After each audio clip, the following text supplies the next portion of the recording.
एक समय की बात है, एक छोटे से गांव में रवि नाम का एक लड़का रहता था। वो बहुत ही सीधा साधा और मेहनती था, लेकिन उसे पढ़ाई लिखाई से ज्यादा चित्र बनाना पसंद था।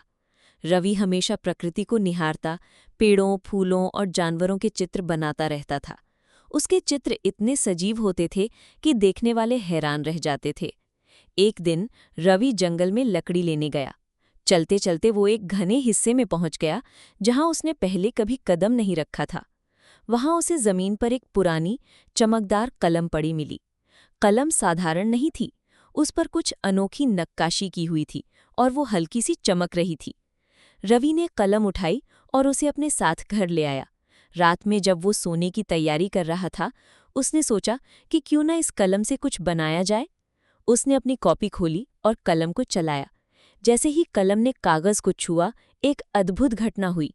रवि ने एक छोटी सी तितली बनाई थी और उसकी आंखों के सामने वो तितली कागज से निकलकर कमरे में उड़ने लगी। रवि की खुशी का ठिकाना न रहा।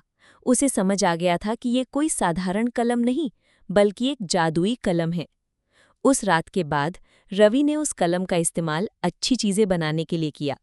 उसने गांव के बच्चों के लिए खिलौने बनाए, किसानों के लिए अच्छी फसल के चित्र बनाए जो सच हो गए, और बीमारों के लिए ऐसी दवाएं बनाई जो उन्हें तुरंत ठीक कर देती थीं। जल्द ही रवि और उसकी जादुई कलम की कहानी पूरे गांव में फैल गई। लोग उसे जादुई चित्रकार कहने लगे।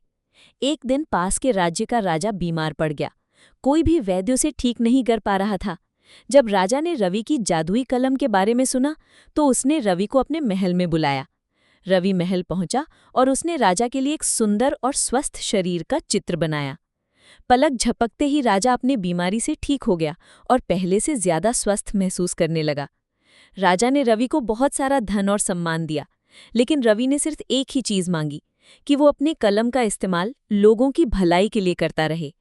रवि ने अपनी जादुई कलम से हमेशा दूसरों की मदद की और अपने गांव को खुशहाल बनाया।